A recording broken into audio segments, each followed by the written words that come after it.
Charities that bid for a share of millions of pounds of water company fines to restore rivers in England polluted by sewage say the UK government will be guilty of an appalling breach of trust if the cash is diverted to Treasury coffers. I appreciate that the Labour government have inherited a mess.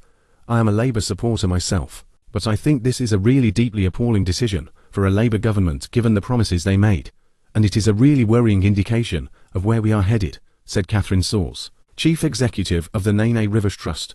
Sawes runs one of a number of groups waiting more than 8 months for grants from an £11 million fund made up of water company fines for pollution, which Rachel Reeves, the Chancellor, wants to divert to the Treasury. It was revealed on Sunday, since Labour came to power in July. Charities and groups, including veterans organisations that applied for some of the money, told The Guardian they had been fobbed off by the new Labour administration about their applications. Sawes said any suggestion that the Treasury was going to take the money would be a betrayal of promises made by Labour ministers. It doesn't fill me with confidence as a small charity working on defending the environment in the context of climate change.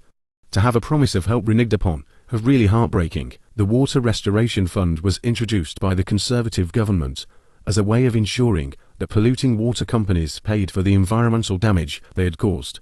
From last spring, charities had applied for hundreds of thousands of pounds in their water company areas to restore damage to rivers. The scheme was oversubscribed. Luke Bryant, Assistant Director of West Cumbria Rivers Trust, which has applied to projects worth about £260,000, said the cost to his organisation to prepare the bids had been substantial.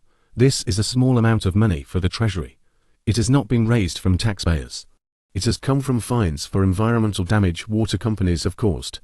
If money is not spent at local level on environmental restoration, it would go against what people were led to believe was going to happen. Gilly Norton, the Chief Executive of Supporting Wounded Veterans, was waiting for news of 2 bids for £250,000 in total from water company fines. Both projects were due to start this summer. One of the schemes involved supporting 6 veterans who are suffering from PTSD to work on a restoration project on the River Dart in Devon. The veterans have already received training, but the project, which was due to start in the summer, is on hold. There is outrage that this money could now go to the Treasury. It is a total breach of trust by the government, Norton said.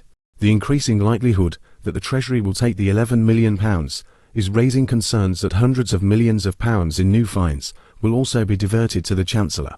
Thames, Yorkshire and Northumbrian Water are being fined a total of £168 million for a catalogue of failure relating to illegal sewage dumping.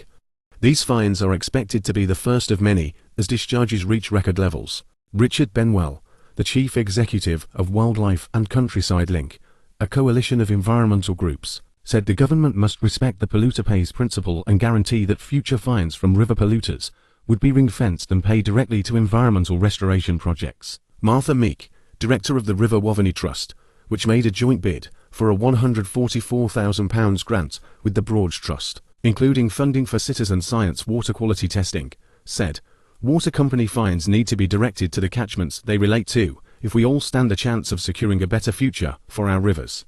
These funds must not be lost within government budgets." Stuart Singleton White, Head of Campaigns at the Angling Trust, which has long argued for water company fines to go directly to environmental restoration, said allowing the Treasury to take the money would severely damage the government's credibility. They made a manifesto commitment to clean up our rivers and seas and to hold water companies to account.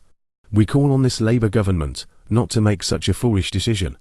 They must retain the fund, maintain the principle of the polluter pays, and ensure the money from fines is invested back into cleaning up our rivers and seas." The Treasury and the Department for Environment, Food and Rural Affairs DEFRA said in a joint comment that they were continuing to work on how water company fines and penalties can be reinvested on water environment improvement. DEFRA refused to comment on whether future water company fines would be ring-fenced for environmental restoration in areas where water companies have polluted rivers.